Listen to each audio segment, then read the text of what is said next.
လူတယောက်နဲ့တယောက်နဲ့မေတ္တာထားပြီးဆိုရင်တန်ဖိုးထားပေးပါမေတ္တာဆိုတာအင်မတန်ရှားပါးသောအရာတစ်ခုလို့ပြောရလိမ့်မယ်တခြားလူတယောက်အပေါ်မှာကောင်းကျိုးလိုလားပြီးတော့မေတ္တာစိတ်ထားလာပြီးဆိုဒါအင်မတန်နူးညံ့တဲ့စိတ်ထားရှိတဲ့သူတွေမှလုံနိုင်တာမေတ္တာကိုစော်ကားတဲ့အခါကျတော့မေတ္တာထားတဲ့သူမှဘာမှမဖြစ်သွားပေမဲ့မေတ္တာစော်ကားသူများမေတ္တာဒဏ်သင့်တယ်မေတ္တာထားပေးတဲ့သူရဲ့သီလသမာဓိပညာအနိမ့်အမြင့်အလိုက်ကိုဒဏ်ကပြင်းထန်မှုများပါတယ်သူ့အပေါ်မှာဘလို့ပဲစော်ကားဘလို့ပဲပြင်းမ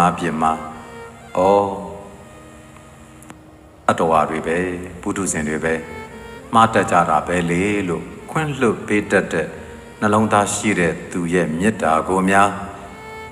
စော်ကားမိမယ်ဆိုရင်မေတ္တာအကျွေးပြန်ဆက်ရတတ်တယ်မေတ္တာဒဏ်ကျွေးပြန်ဆက်ရတတ်တယ်အဲ့မေတ္တာဒဏ်ကအင်မတန်ပြင်းထန်ပါတယ်မေတ္တာမှပြန်လဲတောင်းတခြင်းမရှိပဲအပေးသက်ပေးတတ်တဲ့သူတော်ကောင်းတွေရဲ့မေတ္တာကပို့ပြီးတော့ဆူရှာပါတယ်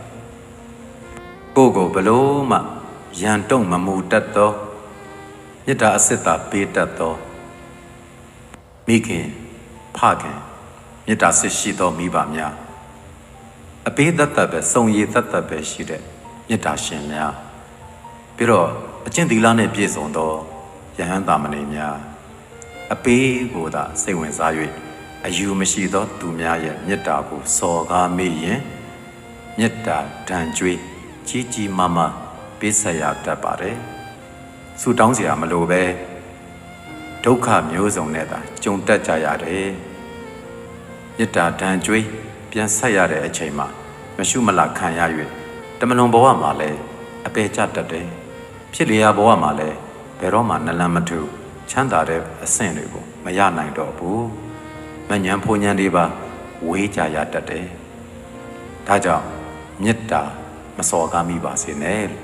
တတိထားကြပါလို့တိုက်တွန်းလိုက်ပါတယ်အားလုံးအေးချမ်းကြပါစေ